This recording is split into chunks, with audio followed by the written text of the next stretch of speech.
ये साल है 1932 का।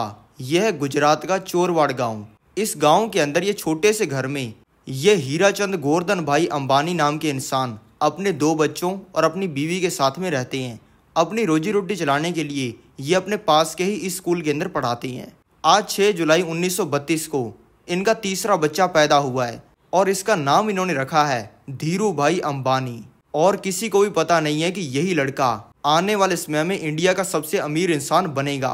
सभी लोग इस बच्चे को धीरू बुलाते हैं। अब धीरू 5 साल का हो चुका है और अब इसकी एज हो चुकी है स्कूल में पढ़ने वाली, और इसीलिए हीराचंद जी धीरू को लेकर अपने गांव के सबसे सस्ते स्कूल बहादुर कांजी स्कूल के अंदर लेके गई हैं और इन्होंने धीरू का एडमिशन यहाँ पे करवा दिया है। अब स्कूल में पढ़ते पढ़ते धीरू भाई अंबानी हो चुके हैं 16 साल के और इनको लीडरशिप करना बहुत पसंद है। ये स्कूल की फीस कम करवाना, फार्मर्स को, औरतों को राइट्स दिलाना, ऐसे प्रोटेस्ट में जाते रहते हैं। ये अच्छा काम तो कर रही हैं, लेकिन इससे घर तो नहीं चलता ना। अब हीराचंद जी के 5 बच्चे हो चुके हैं और ये अपने स्कूल की सैलरी से घर नहीं चला पा रहे हैं और धीरू भाई अंबानी ये गरीबी की ज़िंदगी जी जी कर परेशान हो चुके हैं। इसलिए धीरू भाई अंबानी ने स्कूल के अंदर जाकर अपनी टीसी ले ली है, यानी कि वो अपने स्कूल से हट चुकी हैं और ये करके वो अपने घर पे वापस आ चुकी हैं। धीरू भाई अंबानी के पिता को ये चीज़ पता चल चुकी है और ये चीज़ सुन के उन्होंने धीरू भाई अंबानी को अच्छे से डांट और मार लगाई है। लेकिन धीरू भाई अंबानी का कहना है कि मैं स्कूल के अंदर नहीं पढ़ूंगा, बल्कि मैं अपना धंधा करूंगा।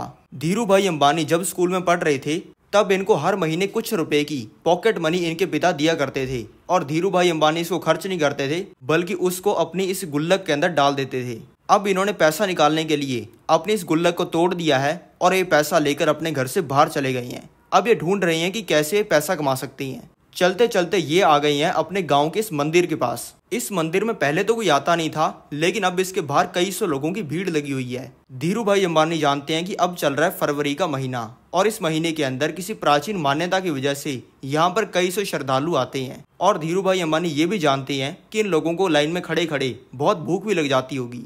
इसलिए धीरू भाई अंबानी ने अपने सारे पैसे से एक ठेला खरीद लिया है और उसको इस मंदिर के पास में लगा लिया है। अब इनको ठेला लगाकर पकौड़े बेचते हुए 10 दिन हो गई हैं और इससे इन्होंने अच्छा मुनाफा कमाना स्टार्ट कर दिया है। आज सुबह इनके पास में ये इंसान आ चुका है जो कि इनके पापा का दोस्त है। इस इंसान का धीरू भाई अंबानी को कहना है कि बेटा तुम्हारे पापा टीचर हैं, ये क्या छोटा काम कर रहे हो। धीरू भाई अंबानी ने जवाब दिया, धंधा कोई भी छोटा नहीं होता।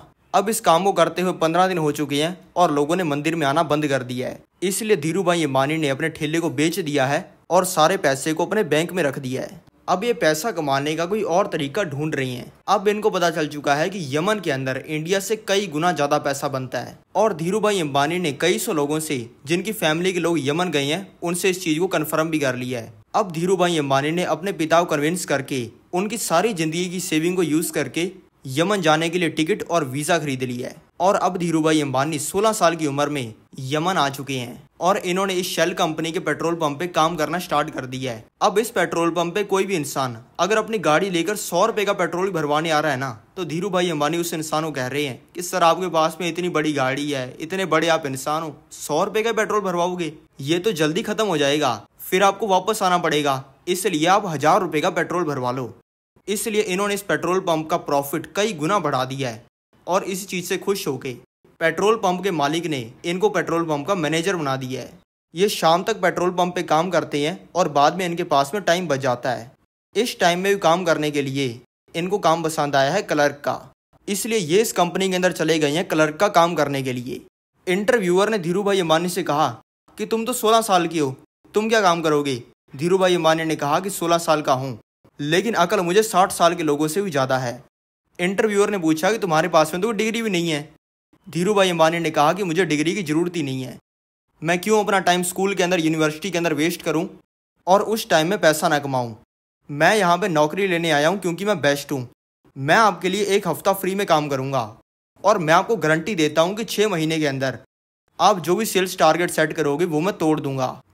मैं यहाँ पर पैसा कमाने आया हूँ, आप मुझे नौकरी दो, मैं खुद अमीर बनूंगा, आपको अमीर बनाऊंगा और हम दोनों मजे करेंगे। ये कहने पर तुरंत ही धीरू भाई अंबानी को क्लर्क की जॉब भी मिल गई और इन्होंने एक दिन में 2 जॉब्स करनी स्टार्ट कर दी। अब दोस्तों काम करते हुए चाय पीने की भी जरूरत पड़ती है। धीरू भाई अंबानी के पास में 2 ऑप्शन है, या तो वो ठेले पर 10 पैसे की चाय पिए या फिर 5 स्टार होटल में जाकर 1 रुपए की चाय पिए। धीरू भाई अंबानी रोज 1 रुपया खर्च करके 5 स्टार होटल के अंदर चाय पीते हैं, ये सुनने के लिए कि वहाँ पे अमीर लोग काम क्या करते हैं। आज भी सेम ही दिन है, आज भी ये उसी 5 स्टार होटल में बैठकर 1 रुपए की चाय पी रहे हैं। इनके साइड में बैठे ये 2 लोग बात कर रहे हैं कि यार जो हमारी यमन कंट्री के अंदर ये चांदी का रियाल सिक्का चलता है, इसमें जो चांदी होती है वो इस सिक्के से भी महंगी होती है। ये 100 रुपए के सिक्के में 110 रुपए की चांदी है, कोई इसको पिघलाने लग जाए तो उसको मजा आ जाए। ये 2 लोग तो इस चीज के बारे में मजाक में बात कर रहे थे, लेकिन धीरू भाई अंबानी ने इस चीज को सीरियस ले लिया है और अपनी सारी यमन की कमाई से चीजों को पिघलाने के लिए ये मशीन खरीद ली है और इससे धड़ाधड़ सिक्कों को पिघलाकर उनको चांदी में कन्वर्ट करना स्टार्ट कर दिया है और इस चांदी को सुनारों को बेचना स्टार्ट कर दिया है। और देखते देखते इन्होंने यमन के लाखों सिक्के पिघला दिए हैं, क्योंकि लाख रुपए के सिक्के पिघलाने पर 10,000 रुपए का प्रॉफिट होता है। लेकिन वहीं पे दूसरी तरफ यमन की सरकार ये सोचकर परेशान हो गई है कि हमारे सारे सिक्के कहां पर गए। इन्होंने ये जानने के लिए इन्वेस्टिगेशन करनी स्टार्ट कर दी है और कई महीनों की इन्वेस्टिगेशन के बाद में इनको पता चला है कि लड़का ये काम कर रहा है, क्योंकि तब तक धीरू भाई अंबानी की उम्र 18 साल की हो चुकी थी। इसलिए जब धीरू भाई अंबानी के अड्डे पर पुलिस इन्हें पकड़ने के लिए पहुंची, तब उन्हें पता चला कि ये लड़का तो यहाँ से फरार हो चुका है और अब धीरू भाई अंबानी सारे पैसे को लेकर इंडिया आ चुके हैं। अब धीरू भाई अंबानी 26 साल की उम्र में यमन से फ्लाइट पकड़कर आ चुके हैं मुंबई के अंदर और यहाँ से गुजरात जाने वाली लोकल ट्रेन के डब्बे में बैठकर आ चुके हैं अपने गुजरात के चोरवाड़ गांव में वापस। इनका स्वागत करने के लिए इनकी पूरी फैमिली और गांव के कई सौ लोग आए हैं और इनके स्वागत के लिए ढोल बजाए जा रहे हैं और इनको मालाएं पहनाई जा रही हैं। इसी शोर शराबे के बीच धीरू भाई अंबानी के पिता आ गए हैं और इन्होंने सारा ढोल ढमक्का बंद करवा दिया है और इनके पिता पूछ रहे हैं कि तू यमन से इंडिया आ गया, बहुत बढ़िया बात है, लेकिन कहीं तू वहां की नौकरी तो नहीं छोड़ आया। धीरू भाई अंबानी ने कहा कि मैं नौकरी छोड़ आया हूँ। ये सुनते ही भीड़ में खड़े सभी लोगों के चेहरे उतर गए और इनके पिता ने इनके थप्पड़ मारा। फिर धीरू भाई अंबानी उठे और धीरू भाई अंबानी ने कहा कि अगर मैं यमन में नौकरी करके अपनी जिंदगी बदल सकता हूँ तो मैं भारत के अंदर अपना धंधा करके भी आप सभी लोगों की जिंदगी बदल सकता हूँ और ये चीज मैं करूंगा, इसकी मैं गारंटी देता हूँ। इनके दोस्तों और रिश्तेदारों ने इनको कहा कि तू धंधा करके महीने के 12 रुपए नहीं कमा पाएगा। ये सुन के सभी लोग चले गए अपने अपने घर पे। अब धीरू भाई अंबानी ने गांव के अंदर रहना स्टार्ट कर दिया है। गांव के अंदर इनकी एक गर्लफ्रेंड कोकिला बहन भी रहती है। ये 18 साल से इनकी गर्लफ्रेंड है और अभी 28 साल की हो चुकी हैं। ये बेचारी पिछले 10 सालों से कुंवारी बैठी हैं और इन्होंने पिछले 10 सालों में किसी और लड़के के साथ में बात तक नहीं की। धीरू भाई अंबानी ने अपने अच्छे पल इनके साथ में बिताने स्टार्ट कर दिए हैं और आज इनका 5वां दिन है गांव के अंदर रहते हुए। आज सुबह भी ये अपनी गर्लफ्रेंड कोकिला बहन के साथ में हैं। धीरू भाई अंबानी ने कहा कि मैं जा रहा हूँ मुंबई धंधा करने। कोकिला बहन ने कहा कि क्या तुम मुझे पहले की तरह ही छोड़कर चले जाओगी? धीरू भाई अंबानी ने कहा नहीं। धीरू भाई अंबानी ने दोपहर के अंदर कोकिला बहन से शादी कर ली है और अब ये शाम को दोनों सभी लोगों को विदा कहकर चले गए हैं मुंबई। धीरू भाई अंबानी को क्लियर है कि उन्हें कपड़ा बेचने का व्यापार करना है, यानी कि सस्ते दाम पर कपड़े को खरीदेंगे, उससे चीजें बनाएंगे और उसको महंगे दाम पे बेचेंगे।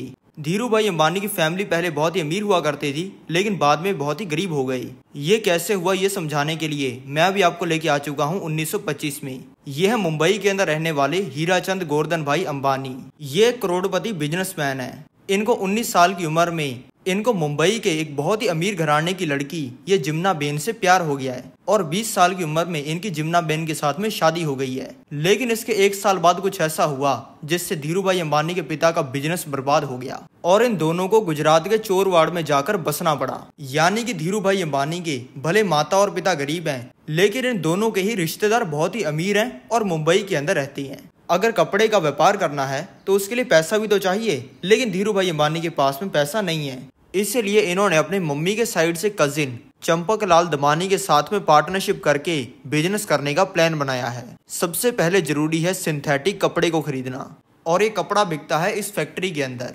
अब धीरू भाई अंबानी फैक्ट्री के अंदर आ चुके हैं और यहाँ पर इनको पता चल चुका है कि यहाँ पर कपड़ा खरीदने वालों की यूनियन है और ये किसी भी नए इंसान को एंटर नहीं करने देते। इसलिए धीरू भाई अंबानी को फैक्ट्री से धक्के मार के बाहर निकाल दिया गया है और कहा गया है कि पहले यूनियन के हेड अजान को लाखों रुपए देकर तुम्हें यहाँ पर कपड़ा खरीदने की परमिशन लेनी पड़ेगी। ऐसा करना है तो कल शाम को 6 बजे पास के गोल्फ फील्ड के अंदर जाना और अजान से जाके मिल लेना। अब आ गया है अगला दिन और बज गई हैं 6 और धीरू भाई अंबानी गोल्फ फील्ड के अंदर आ चुकी हैं। धीरू भाई अंबानी ने अजान को बताया कि मैं आपसे परमिशन लेना चाहता हूँ यहाँ से कपड़ा खरीदने के लिए। अजान ने टोटल करके बता दिया कि इतने लाख रुपए लगेंगे। ये सुन के धीरू भाई अंबानी अब इसको समझा रहे हैं कि आप ये इतने लाख रुपए भी तो कमाई करने के लिए ले रहे हो, आप मेरे को एक बार कपड़ा खरीदने की परमिशन दे दो, मैं इन 5 तरीकों से यूनियन की कमाई बढ़ा दूंगा और आपको लाखों नहीं करोड़ों रुपए मिल जाएंगे। अजान ने कहा, ये ले धीरू गोल्फ स्टिक पकड़, यहाँ से 100 फुट आगे वो एक छोटा सा खड्डा है, सिर्फ एक बारी के अंदर इस बॉल को उस खड्डे के अंदर डाल दे, डील पक्की। धीरू भाई अंबानी ने अपने हाथ से बॉल उठा ली है और 100 फुट आगे जाकर अपने हाथ से इस छोटे से खड्डे के अंदर बॉल को डाल दिया है, क्योंकि अजान ने यह नहीं कहा था कि बॉल को स्टिक से ही खड्डे के अंदर डालना है, और ये करते ही इनको परमिशन मिल गई है। अब धीरू भाई अंबानी कपड़ा खरीदकर आगे भी बेच रहे हैं और अपना प्रॉमिस भी निभा रहे हैं। धीरू भाई अंबानी ने सारी यूनियन वालों को समझाया है कि ये पूरे एरिया की सिर्फ एक लौती सिंथेटिक फाइबर बनाने वाली फैक्ट्री है। हम सिर्फ नाम की यूनियन होने की वजह से अलग अलग रेट पर इस फैक्ट्री से कपड़ा खरीदते हैं और आगे अलग अलग रेट पर बेचती हैं, लेकिन हम कई सौ लोग मिलकर भी ये 15 बड़े लोगों की यूनियन को ही बेचते हैं, जो कि हमसे सस्ते में कपड़ा खरीदती है। यानी कि फैक्ट्री वाले अपनी यूनियन बनाकर हमें महंगा कपड़ा बेच रहे हैं और खरीदार यूनियन बनाकर हमसे सस्ते में कपड़ा खरीद रहे हैं, और हम सबसे ज्यादा मेहनत करते हैं, लेकिन तब भी हम सब गरीब हैं। तो चलो एक असली यूनियन बनाते हैं। अब इन सभी लोगों ने मिलकर फैक्ट्री वालों को कह दिया है कि अब से हम आधे रेट के अंदर कपड़ा खरीदेंगे। फैक्ट्री को ऐसा करना भी पड़ रहा है और फैक्ट्री से आधे रेट में कपड़ा खरीदकर ये खरीदारों को इस कपड़े को 2 गुना रेट में बेच रही हैं। इससे इन सभी लोगों की कमाई 4-5 गुना बढ़ गई है और धीरू भाई अंबानी पूरी यूनियन के मसीहा बन गए हैं। लेकिन इस चीज का मुंबई के सभी बड़े लोगों को पता चल चुका है और इस अरबपति ने ये IAS ऑफिसर को पैसा देकर जिस जगह पर बोली लगती है वहां पर ताला लगा दिया है, और IAS ऑफिसर ने सभी को कह दिया है कि तुम सभी लोग सट्टा लगाते हो और ये इलीगल है। लेकिन पर्दे के पीछे ये अरबपति इस फैक्ट्री से डायरेक्ट कपड़े को खरीद रहा है और आगे ग्राहकों को बेच रहा है, और ऐसा होने की वजह से सारे यूनियन वाले गरीब हो गए हैं। लेकिन धीरू भाई अंबानी को पता है कि ये चीज सट्टा नहीं है और ये IAS ऑफिसर झूठ बोल रहा है। धीरू भाई अंबानी ने सारी यूनियन वालों को कहा कि चलो अब इसका इलाज करते हैं, और अब ये सभी लोग अपने सारे कपड़े को इस IAS ऑफिसर के घर पे छोड़ आए हैं। इसका पूरा घर इन बोरियों से भर गया है। 2 घंटे में इस IAS ऑफिसर के घर पे इसके बड़े साहब आने वाले हैं। आते ही उनको इसकी एक कारतूत का पता लग जाएगा और इसकी नौकरी जाएगी। इसलिए सिर्फ 10 मिनट में धीरू भाई अंबानी के सामने हाथ जोड़ के इसने बोली लगने वाली जगह का ताला खोल दिया है। अब अपनी कपड़े की बोरियां वापस लाकर ये लोग गेम के अंदर वापस उतर गई हैं, और अब इस चीज को करते हुए इनको 8 साल हो गए हैं। और इन 8 सालों के अंदर जिन कपड़ा खरीदने वाले गरीब लोगों के पास साइकिल का पैसा नहीं होता था, वो आज मर्सिडीज के अंदर घूम रहे हैं। और इसी चीज का सेलिब्रेशन करने के लिए धीरू भाई अंबानी इनको पार्टी दे रहे हैं, और इन्होंने स्टेज भी लगवाया है स्पीच देने के लिए। अब 2 घंटे बाद धीरू भाई अंबानी स्टेज के ऊपर चढ़ गए हैं और इन्होंने सबको बोल दिया है कि पहले हम दूसरे की फैक्ट्री से कपड़ा खरीद रहे थे, अब खुद की फैक्ट्री लगाएंगे गुजरात के अंदर। ये सुनते ही सारे यूनियन वाले लोग नाचने लग गए हैं, पागल हो गए हैं। और अब 1 घंटे की स्पीच देने के बाद धीरू भाई अंबानी स्टेज से उतर आए हैं। स्टेज से उतरते ही इनके बिजनेस पार्टनर चंपक लाल दमानी इनको कह रही हैं कि तू बर्बाद हो जाएगा, ये फैक्ट्री तुझे ले डूबेगी। और ये बोलकर चंपक लाल दमानी ने ये पार्टनरशिप खत्म कर दी है। और अब फैक्ट्री सेटअप करने से पहले इन्होंने हर पॉलिटिकल पार्टी के हर तगड़े पॉलिटिशियन के साथ में कनेक्शंस बना लिए हैं,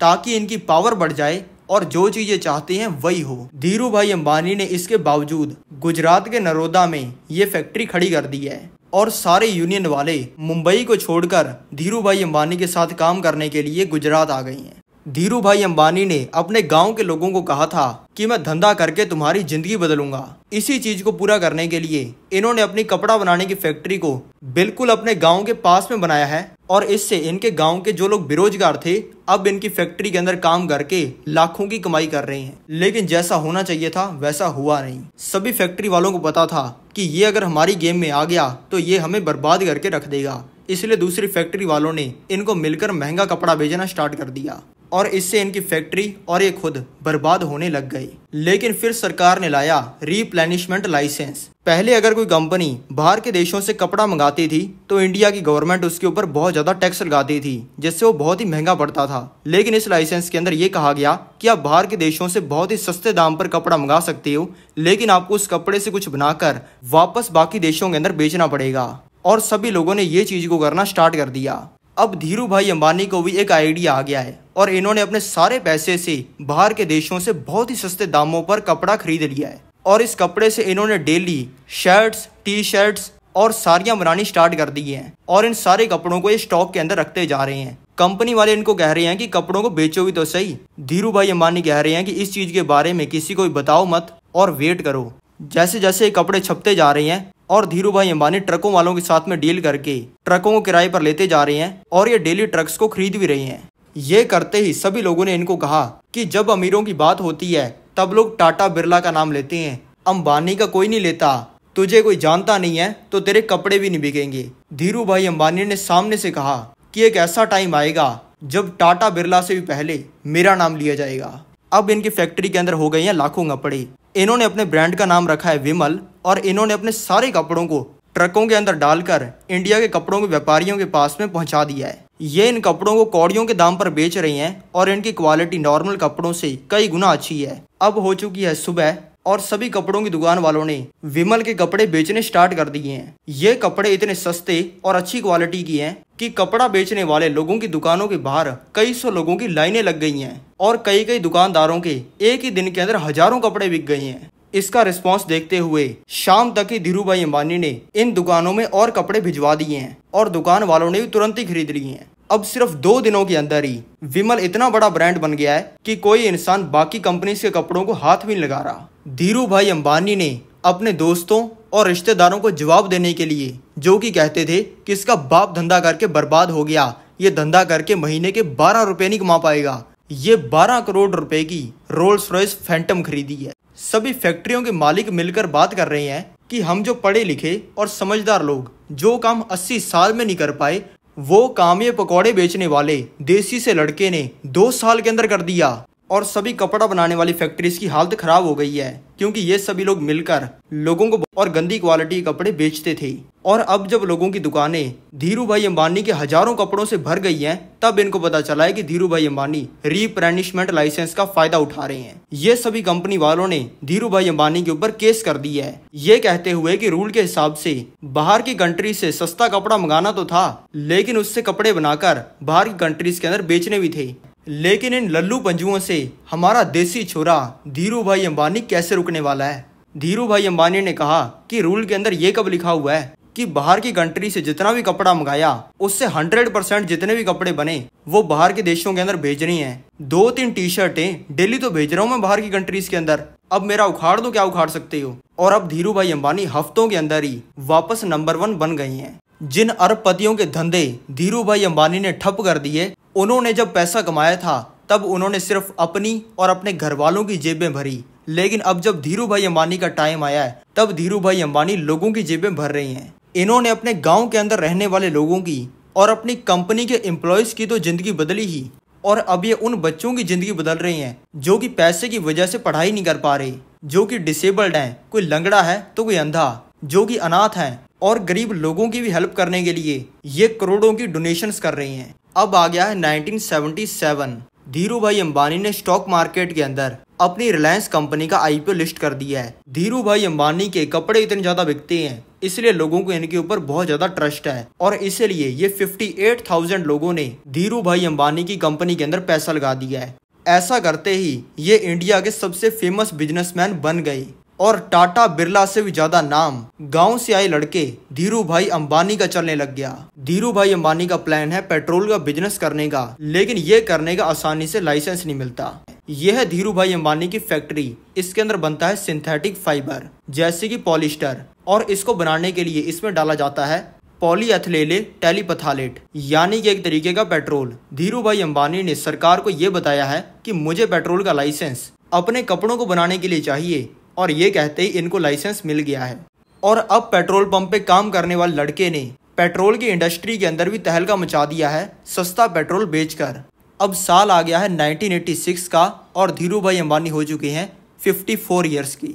आज भी एक नॉर्मल सा ही दिन लग रहा है। धीरू भाई अंबानी सुबह 9 बजे उठे हैं। उठते ही इनको दिमाग के अंदर थोड़ा सा दर्द फील हो रहा है, लेकिन इसको भुलाकर ये चले गए हैं अपनी पोती ईशा अंबानी के कमरे में, क्योंकि ये अपने दिन की शुरुआत तब तक नहीं करते हैं जब तक ये अपनी पोती ईशा अंबानी का चेहरा न देख लें। अब ये आ चुके हैं अपने ऑफिस के अंदर और इन्होंने काम करना स्टार्ट कर दिया है। लेकिन अब एकदम से ही इनके दिमाग के अंदर खून जाना बंद हो गया है, इनको चक्कर आने लग गए हैं, इनको क्लियर दिखना बंद हो गया है और ये अपने हाथ पैर को भी कंट्रोल नहीं कर पा रहे हैं। ये देखकर इनके ऑफिस के लोग इनके पास में भागकर आ गए हैं और इनको हॉस्पिटल ले आई हैं। डॉक्टर्स का कहना है कि इनको एक स्ट्रोक आया था और अब ये कोमा के अंदर चले गई हैं और इनका हाथ पैरालाइज हो गया है और अब कोमा के 10वें दिन पे इनको होश आया है। डॉक्टर्स ने कह दिया है कि अब से आप नॉर्मल जिंदगी जी नहीं पाओगे। लेकिन धीरू भाई अंबानी इनकी बात मानने वालों में से कहाँ है। धीरू भाई अंबानी ने 3 महीनों के अंदर अपने लाइफस्टाइल को चेंज कर लिया है और ये वापस नॉर्मल हो गई हैं। और अब धीरू भाई अंबानी का एक ऐसा गोल्डन एरा आ गया है कि इन्होंने कपड़े का, पेट्रोल का, टेलीकॉम और रिटेल तक का व्यापार करने वाले हजारों अरबपतियों की, जो कि मिलकर लोगों को लूटते थे, बोलती बंद कर दी है। और इंडिया का बच्चा बच्चा धीरू भाई अंबानी का फैन हो गया है। फोन, टीवी और आर्टिकल से लेकर स्कूल, घर और ऑफिस तक हर जगह पे एक ही नाम चल रहा है, अंबानी। ये इतने बड़े बन चुके हैं कि ये जो स्टेडियम आपको दिख रहा है, जो कि पूरा लोगों से भरा हुआ है, इसके स्टेज के ऊपर कोई मूवी स्टार या फिर नाच गाना करने वाला नहीं, बल्कि धीरू भाई अंबानी खड़े हैं। और ये लोगों से भरे हुए स्टेडियम के अंदर ये जो आपको हजारों लोग दिख रहे हैं, ये सभी धीरू भाई अंबानी की कंपनी रिलायंस के अंदर काम करती हैं। और अगर धीरू भाई अंबानी नॉर्मल लोगों को स्पीच देने लग जाते हैं तो 10 स्टेडियम जितनी जगह भर जाती है। अब साल 2000 आ गया है, धीरू भाई अंबानी की तबीयत खराब रहनी स्टार्ट हो गई है और इनका हॉस्पिटल के अंदर फ्रीक्वेंटली आना जाना लगा रहता है। और अब है साल 2002 की 24 जून। धीरू भाई अंबानी को आज भी एक बहुत ही डेडली स्ट्रोक आया है और तुरंत ही इनको मुंबई के ये ब्रीच कैंडी हॉस्पिटल के अंदर एडमिट करवा दिया गया है। धीरू भाई अंबानी चले गए हैं कोमा के अंदर। इंडिया के हर बच्चे से लेकर बूढ़े तक, जॉब करने वाले से लेकर बिजनेस करने वाले तक, हर इंसान यही दुआ कर रहा है कि धीरू भाई अंबानी को कुछ ना हो। कोमा के अंदर इनको 7 दिन हो गए हैं और दिन आ गया है 6 जुलाई 2002 का। और आज धीरू भाई अंबानी, जो कि बहुत ही गरीब परिवार से थे लेकिन इन्होंने पूरी दुनिया हिला के रख दी थी, उनकी मौत हो गई है।